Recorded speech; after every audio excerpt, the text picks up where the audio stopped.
All right. Good evening, everyone, and welcome to the Life Show podcast. My name is Tyrone Brown Jr. You all know what time it is. I have special guests in the studio, and we're going to get started here in a couple of minutes. But before we get started, we want you to share this. Share it. Wherever you are, just share it, okay? Because you definitely want to hear this fiery testimony. And I'm excited, so I hope that you all are too.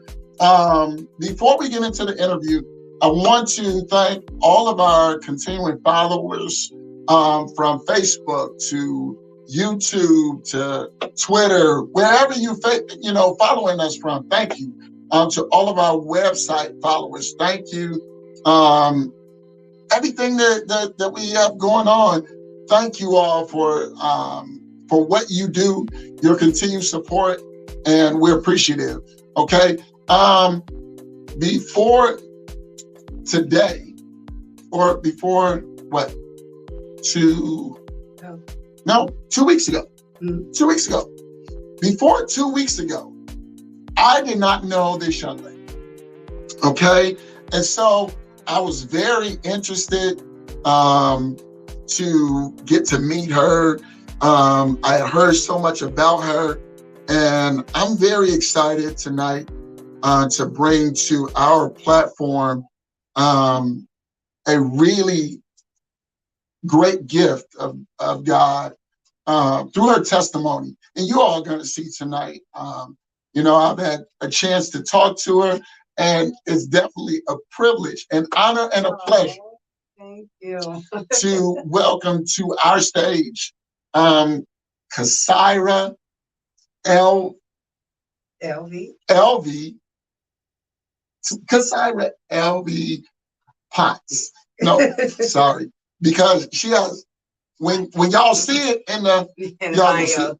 When we say it? Yes, please. Kasira Elvie Cotton Robertson Potts. See, it's a story behind it. We gonna get to that. That's why it took me so much time. I'm trying to tell y'all. But look, I'm so glad that you accepted our invite. And I want to thank the person that connected us, which was another interview of ours, to which I'm so grateful. And so tonight, we welcome you and hope that you feel comfortable here, where you can share your story with our audience. Thank you. I appreciate it. So introduce yourself. How do we do that? Well, I'm Kasira. Yeah, do that. Introduce myself. What to say? Everything you need to know. I'm just saying. No, but people say I'm long-winded. Well, I'm trying to learn how not to be. Well, let's start here. Start at where you started in your walk. Like, as far as who you are, where you're from, and all of those things were in the bio. Mm-hmm. But we want to rehearse them to those that may have not read your bio. Okay. So let's start there. Okay, well, so I am Kasira. My married name is Potts. So we go back to, my mom was kind of a single old school mom, so she was one of the moms like, you gonna have the mama and the daddy last name? Yeah. So that's where Cotton and Robertson comes from. But I did stick with my maiden name, Robertson, as growing up as a kid. Okay. But so yeah, I am a survivor of a domestic violence, abusive marriage, I guess we could say that. And people didn't know, because I was dealing with an individual that was a best friend of mine from childhood, and didn't see the red flags, or maybe I just ignored the red flags, right? So I was not in a physical abusive situation. I was in a mental, emotional, and spiritual. Wow. So yeah, and that's heavy. It's called Convert. Okay. Which stands for, it's done in the dark, behind closed doors, where no one sees them. Right. So yeah, okay. So I came up with a women's support group once I was going through my divorce with my I still say future ex-husband for 3 years. Lord have mercy, for 3 years. But Elvie Women's Support Group was named after my grandmother. My middle name was named after my grandmother. Elvie. So okay. She was a survivor, and I didn't even know. You know, in the Christian home, we have a lot of abuse that's done in dark and in secret, and most of these people are pastors, ministers, all type of leaders. And what you see in front of the public eye is not what the woman deals with in behind closed doors, and we still have to smile and grin and act like everything is okay. So that's how I came up with the women's support group, was because of my experience. And I was that person that was like, I would never be in an abusive relationship. What? You should leave, all this stuff. And then I got in one. Didn't even know I was in one, and I was in it strong, you know. But also, I think it led me into that lifestyle too, because I didn't know what my worth was. And so I've always had a calling on my life since I've been a young girl. I've been prophesied all my life. That I had a true calling on my life, and also that I'm called for the nations, which I'm like, okay, got little on me. I don't believe that. That can't be me. I can see that. Yeah. So, I can see that. You know, I just to be. Oh no, am I talking too much? Or? No. Okay, for no, me continue. to be, let me say that for me to be now what I see and what I know, I am an attractive woman. I am blessed. I can't lie. I'm blessed. Yeah. I didn't know that 3 years ago, right? Yeah. And it's not always about looks. It's about my character, how I carry myself, how I care for others. That I used to get talked about as a little kid for being very, very nice to people and letting people walk over me. Okay. So they know what my worth was. Yeah. So if I'm nice to you, then you'll like me. It's true. Yeah. Well, that's our mindset that we would have as kids, and I let you go on so that you could tell the crust of your story. Mm-hmm. Many people don't know where you come from, and they see you out, or they may see you, as a person. They don't know you. Right. And so tonight, what we're going to do is we're going to get into your story of where you're, why did you get to that point, of being sick and tired of sick and tired, and then also to the point where we can understand what you were thinking during that time, what the underlying is. Mm-hmm. And so we're going to get into all of that, man. I'm excited, you all. Just to hear her testimony, just to hear the excitement and the change of mind that you now possess, hearing where you came from to where you're at now. And so we're going to get into that story. Again, ladies and gentlemen, this is the Life Show Podcast. Okay, my name is Tyrone Brown Jr. And if you all may notice, you may not notice, but there is a slight adjustment to the camera. I am actually having some technical difficulties, but I was so excited about this until I just couldn't waste time with, something going out. That's what overcoming circumstances is all about, because you're never you're always going to come to a roadblock. Yeah. And that's what your story is all about. That's actually kind of crazy the way that it works. But Satan was in the mix. Well, he's always in the mix when the story, when the story has to go out, and here it is, things start, breaking down and all of that. So now that we're to this point, okay, now where did it all, or when you share with others, how would you share with them where it all started?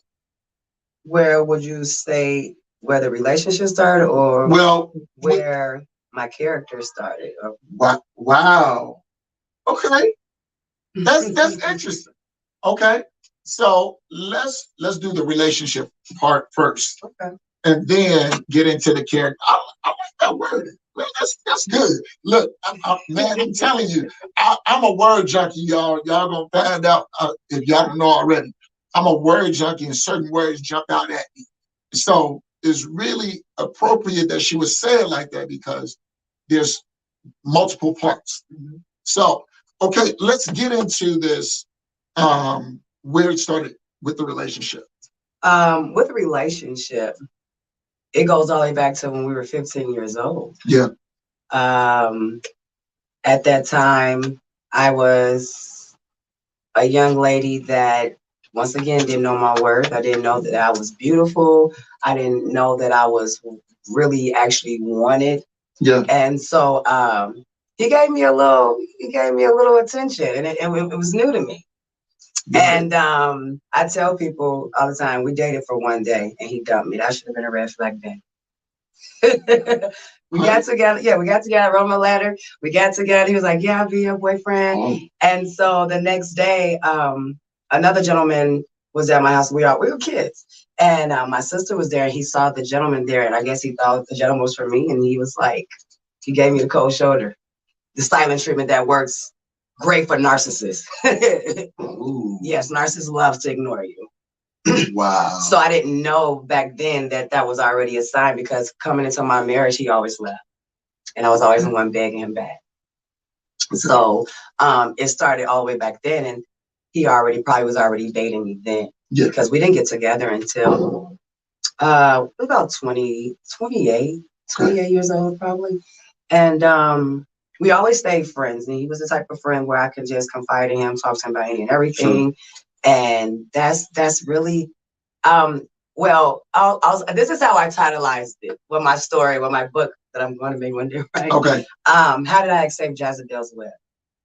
My truth. And see, the web was already being started because he had already planted the seed. If he shows that he cares about who I really am, then he knew that I would do anything and everything for him. Yeah.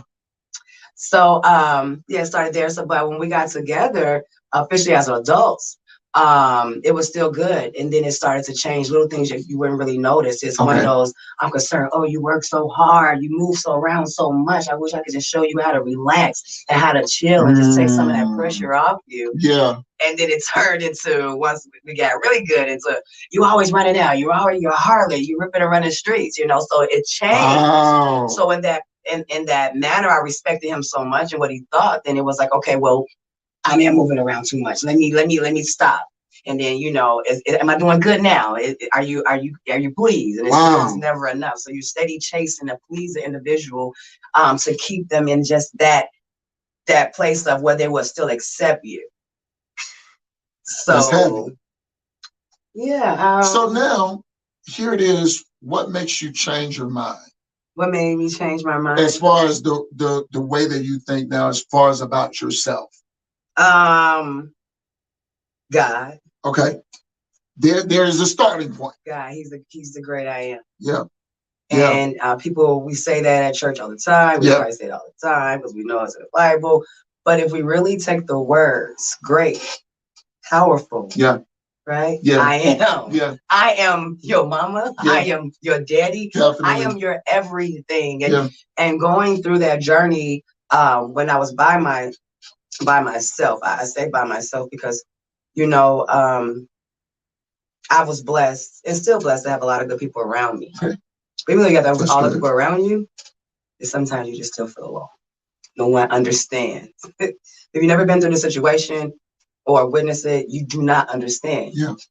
And so, that's really, I don't know. I lost my train of thought. Well, no, but see, you hit some really great points there.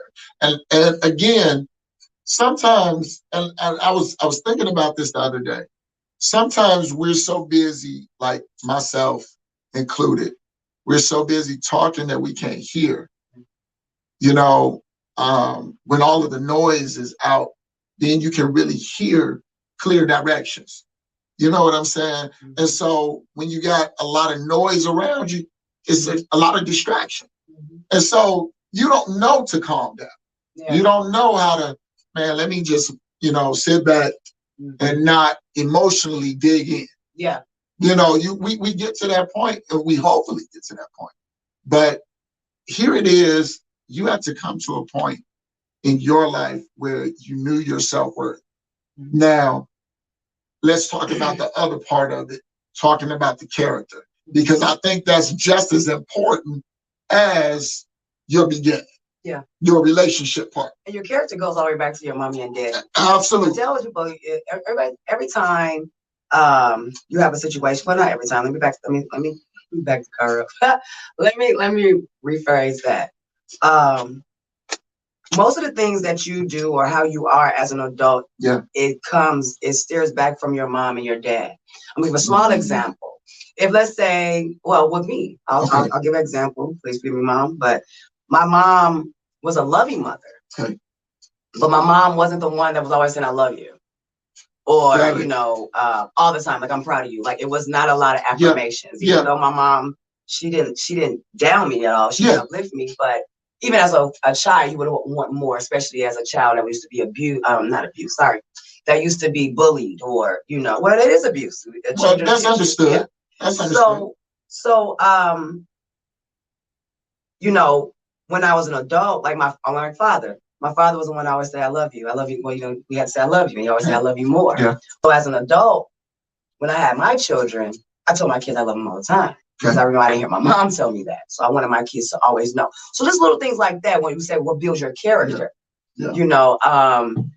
and so. I want to get back to when you said the constant I love yous, talking about hearing it. Mm-hmm.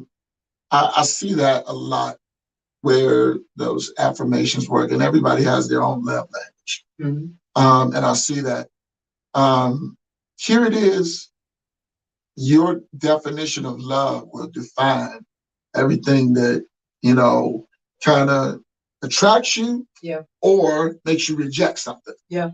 And so the major key about this is you have to make decisions. And that's what you decided to do. You started to make decisions because we can always talk about it, what aggravates us, what ticks us off, what makes us tired, what makes us disinterested. We can talk about all of those things. But do we really know ourselves to be able to concrete it? Yeah. When it comes time. Mm-hmm. And so now we're stuck with a bunch of, promises not happening. And then we seem shady, and I get that part. So now here you are in this relationship first, because that took a majority of part of your life. And then you're talking about the other side of where you went to. And that was to really start changing your thinking, motivating yourself to, look, I got to get up. And then also understanding my mommy and daddy issues. You understand what I'm saying? I tell people sometimes I married my dad, right? And when I say that, my dad had multiple children by multiple women, all different types of things. Right? Unfortunately, that's the story with my future ex. And also a liar, or it was almost like I was still chasing him. Like my dad, I don't want to down my dad because I guess he did the best he could. He could have been a better father. We all could be better parents. But living in this single parent world, just chaos. But my husband, how I remember when I used to try to find my dad, calling him, reaching out to him, doing whatever I can to get his attention. Mm-hmm. I did that in my marriage, not even just in my marriage, in the other relationships that I was in. The men that gave me the attention that I thought I wanted and I deserved, which was the wrong love.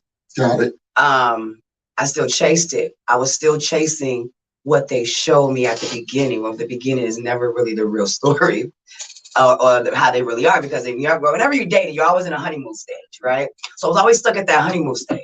And whatever I can do to change to keep that there, that's what I was willing to do. But I was damaging myself because it was killing your self-esteem. Yeah, and it was never them. Yeah. Once they got me. Got it. It was like, Wow. Again, look, ladies and gentlemen, this is exciting to me. Every week we get to have another interview, and I'm meeting more and more open, honest, and direct people. And so, again, ladies and gentlemen, if you're on Facebook, if you're on YouTube, if you're on Twitter, look, you can reach us. Y'all, look, y'all see all the stuff. What caused a divorce? I didn't even looking. Look, y'all see. And so look, we gonna get into all of this because all of this is kind of giving some understanding of her background. And so, well, there is a lot, but watch this. We got time. Okay. So the interview is for an hour, and so we're gonna break this stuff down with you. Now, talking about your mission now. Your mission now is powerful. Yeah. And reading your bio and all of the things that you accomplished, and trying to make sure that you could step up in a way where people will hear you. You have now become an influence. And we look, I'm telling you, man, look, my hairs standing up on my literally though. My hairs are standing up on my arms because I know how powerful this is. Wow. And I'm still like, oh, it's okay. You know, and people always be like, oh my God, you changed my life. Oh my God. And I'm like, oh girl, it's nothing, you know. I'm just still, I guess, and I tell, and I'm always funny when I always say this, like, I know I'm beautiful, but I'm still plain Jane. Right. I'm just plain Jane. Right. You know, you see something big, and that's like I don't know my worth now, but I'm saying they see something more powerful, and I'm still walking in the journey that what God has delivered me from, and people see way when you talked. And I was like, oh my God, okay, God, you are right. And I always tell people now, my favorite slogan is always saying, God is so strategic because I see it now. And I'm not even mad about that. I went to that abusive relationship marriage. That's good. That's good, right there. And somebody told me when I started on my journey, said, oh, you're gonna look back and you're gonna be like, I did that, what?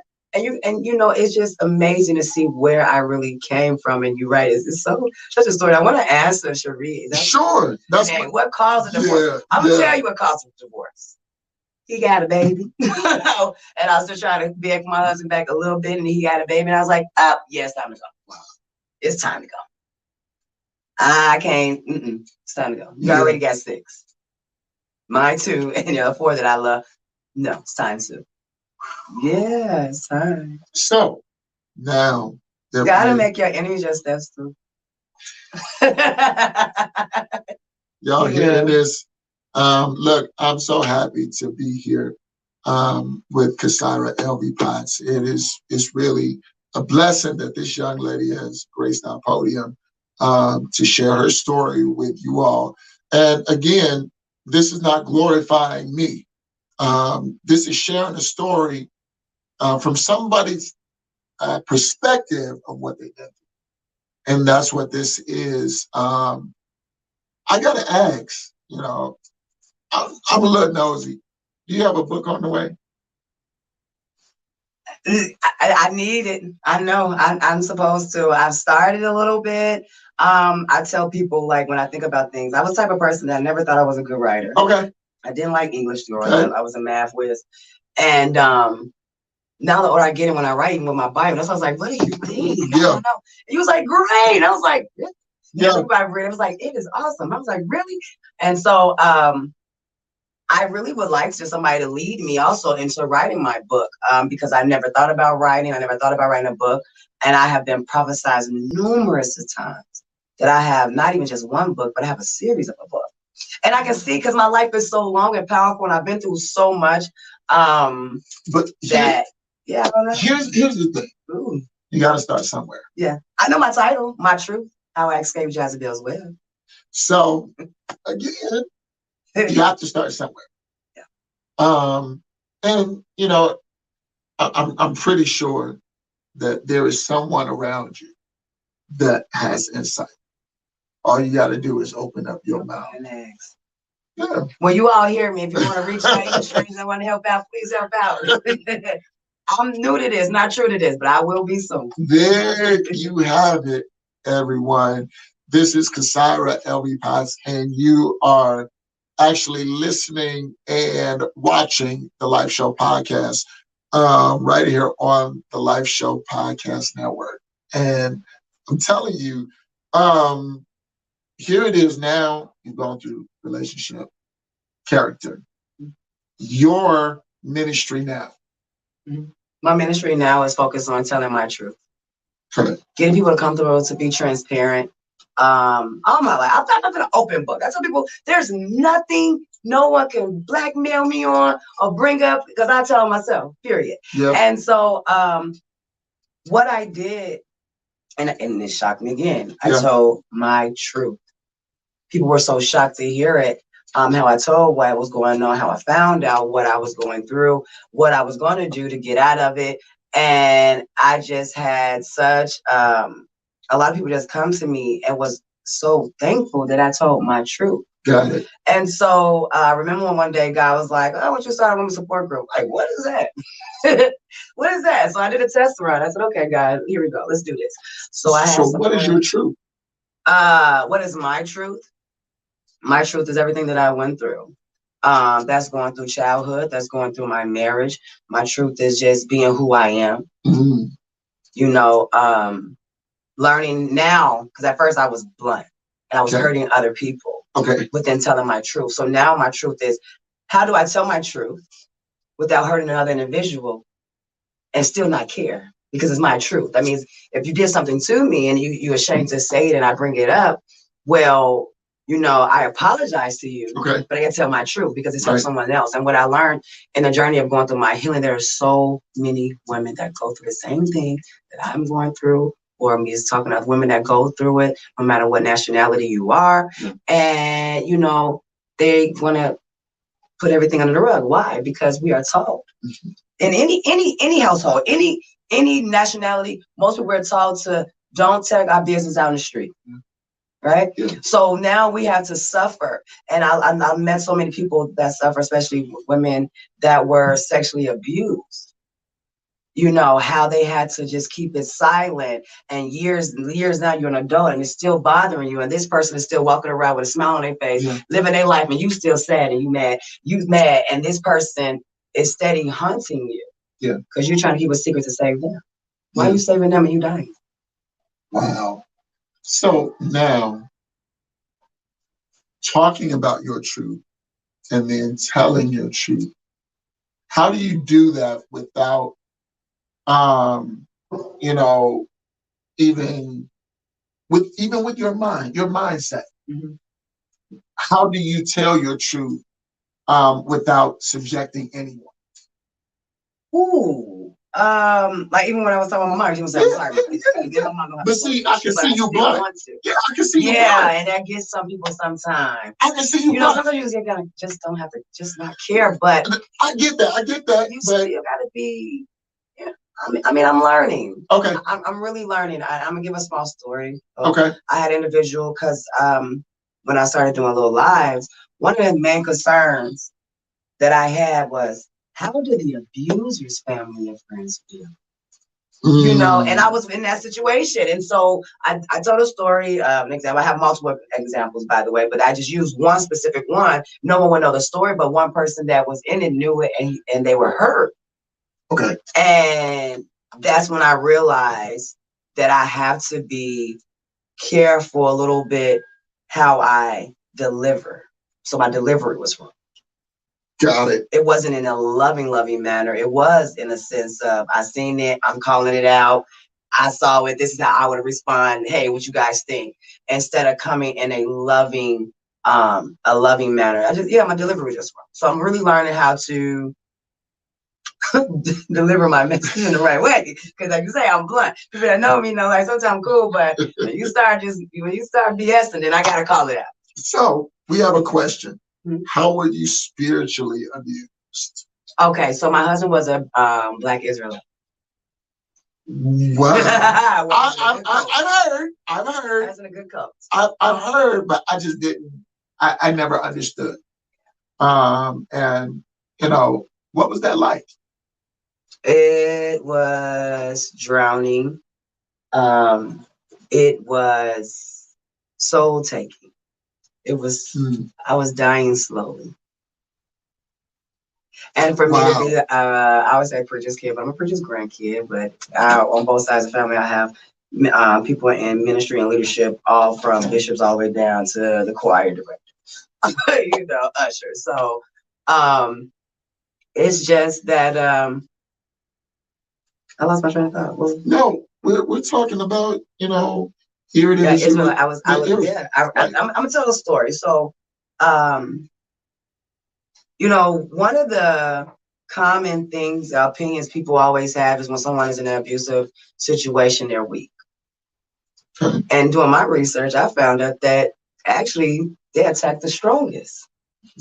And I am a strong individual. But what they do, what my husband did was he'll show me something, and you can't argue what the Bible says. And then I was always a rebel Christian anyway. So I didn't care about all this celebrating holidays. I used to get mad. Like, you want to give God 2 hours, but you go the whole 6 months getting your Christmas gifts and dinner ready. How do we do that? Like, so it was easy for him to get me that way because I already was like, So when you show me another religion that was rebels as well and kind of had the same mindset, and you already was like, okay, well, you're talking about the Bible. So, hey, it's the Bible. Hey, you can't go against the Bible. So it's the trickery, but you have to remember that Satan know the Bible and Pharisees and scribes destiny. Oh, yeah, definitely. So. And so once again, I was pleasing my husband because I'm your help me. I got to ride with you. So I got to learn too. If that's going to keep you loving me, then I'm down for it. Let's do it. So that's how I really got in. I got involved with it, not strongly following him, but at the same time, I was already a rebel. So that kind of sucked you right in. And, I didn't like church people. I was hurt by church people. So I didn't like them. I seen things in my family ministry. I was like, are y'all hearing this? And I hope that you all will share this. Again, I want to apologize for the view of the camera. I just like to be upfront, man. That's just who I am. But I want to apologize for the view of the camera. The camera messed up today, and when we got ready for this interview. So it's going to be corrected. Y'all just keep on supporting. It's going to go somewhere. I promise you that. But again, tonight, we're talking with Kasira Elvie Potts, and I'm sitting over here at awe, of all of the strength. I know only 2 other women that I personally know that have that strength and that could match the strength that you have. Thank you. And those two are only. And I promise you this, I have seen these women in action. My mother, God bless her soul. No, I'm sorry, 3. Because it was my mother, and then it was my mother-in-law, and then it's my wife. So it's 3. But I'm honored. 3 great. I'm honored. Look, just to hear your strength.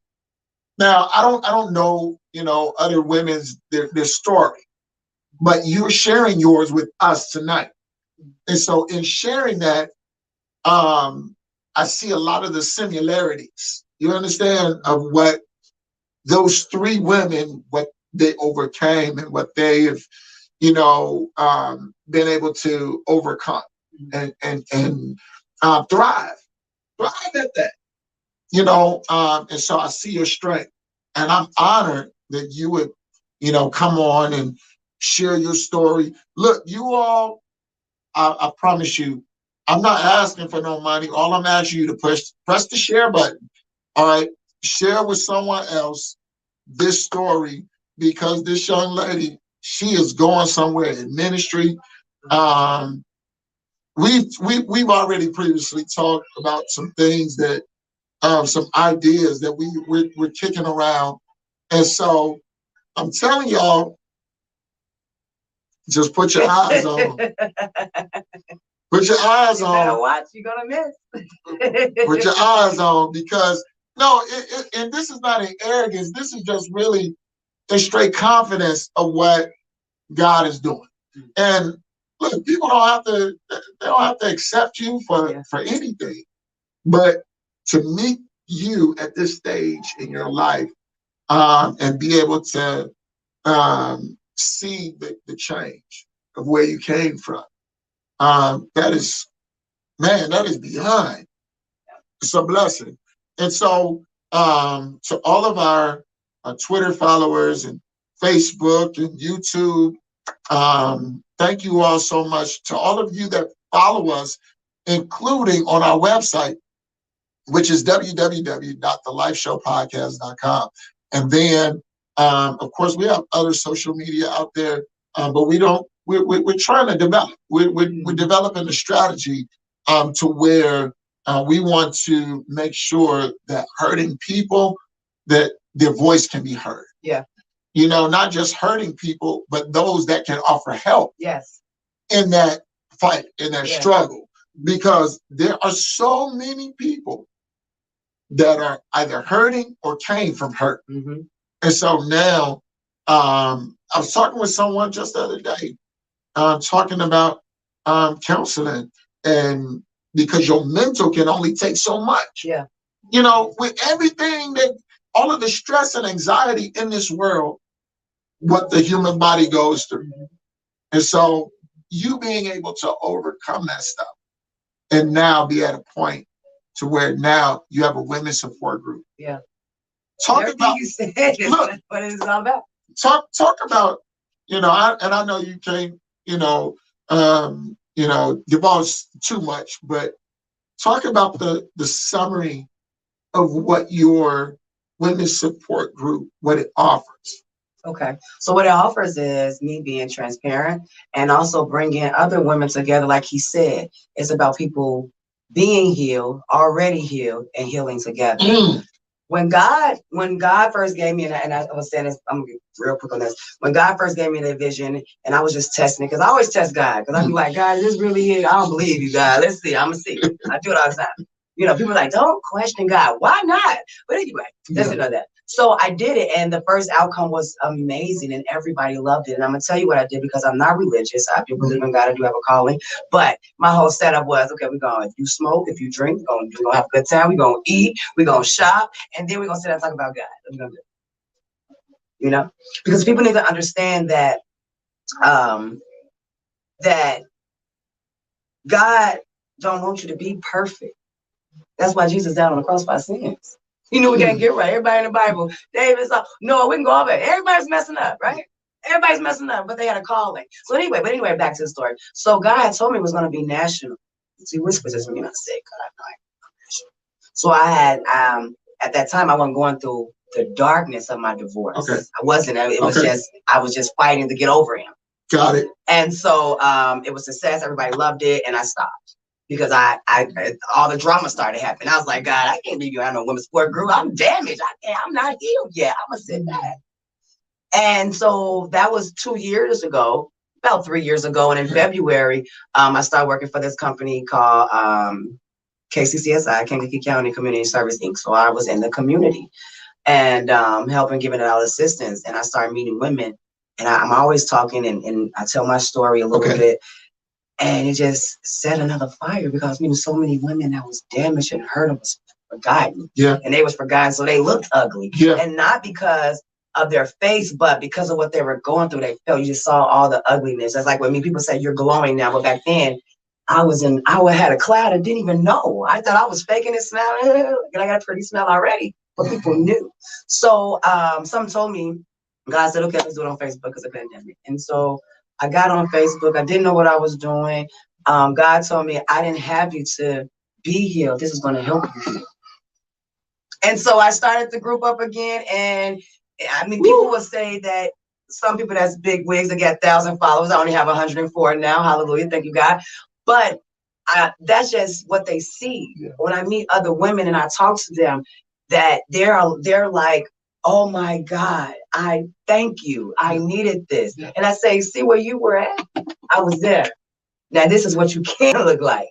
You got to pick up your cross and you got to walk.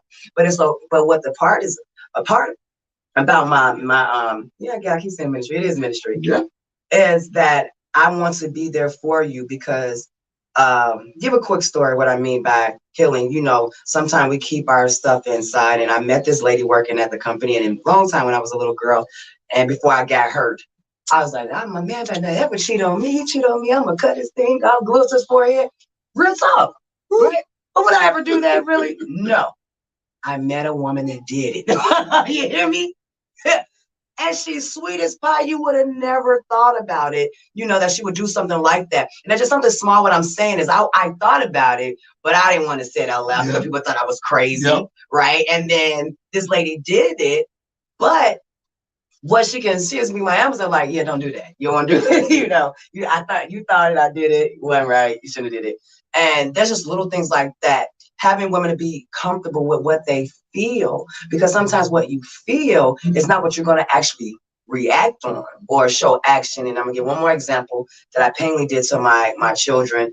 I told him I was gonna commit suicide, sit on the floor with my husband while he had me wrapped around. And I told them I was gonna kill myself, and I wanted you to hear me tell you why I'm gonna kill myself, because I don't want nobody else to lie to you. And I didn't want to kill myself though. Yeah. I was just angry. I wanted to die, but I knew I was going to kill myself, and it put me through a whole bunch of hoops I didn't want to go through.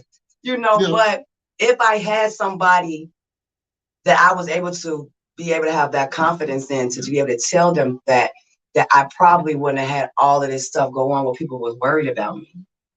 Because I've met a lot of people that wanted to commit suicide, but we know we don't do it because everybody said, I don't want to go to hell. But sometimes you just want to die. Yeah. And people are afraid, or people look at you weird if you just admit that. Yeah. Because that's crying out to say, God, I need help, because what God did to me is he blew life back into these dried up bones. Yeah. And now I live. Yeah. So that's what my women's support group is about, is saying, I've been there, I've done that. Hey, don't listen to what people say. Yes, it's weird out what you're thinking, but hey, get it out, get it off you. Say it, release it. Even with crying, I had to learn, just cry. Don't cry in front of your kids. Why not? Why I gotta keep on hiding everything? As a woman, you hold so many hats. So much is on your shoulder that no one allows us fairly to just be human and be hurt. Yeah. So that means a lot. This is really interesting to me, because you don't have a lot of people that will be open like this, and I'm thankful that you're sharing it in the raw, because people need to know that there are people or women out here that battle these things, not just women, but there are men that go through the same thing. Matter of fact, I know a man that have dealt with abuse from his wife. Yes. And hey, people out there that's recovered, that are survivor men, I need you, because this ministry is just not for women, but I'm a woman, so I can't guide a man, right? I can't guide a man, but my ministry is to bring both together. I just need that part. Yeah. Because I've met men too, in my journey that are still and were in abusive relationships. But here we go. A man is always scared because of his pride. He doesn't want to see. Here we go again. Yeah. That fear keeps us in bondage. Yep. But God, even the Bible said, the truth shall set you free. Yeah. Yeah. And that's what I go off. The truth will set me free. And then, we understand this like this, that all the time you can't tell everybody everything. Mm-hmm. And I'm not saying not saying you, but here it is. Sometimes people aren't ready for what you have to say. That's so true. They aren't ready. And because the way that it's going to come out is going to do more harm than help. Mm-hmm. And so there's times where you will be able to release a word to people and do things that are really, they're concentrated efforts to release communication. But other times, you need to sit back and of course, listening. Listening is a skill that if everybody possessed, actually, there would be more harmony and more unity in the world. I agree.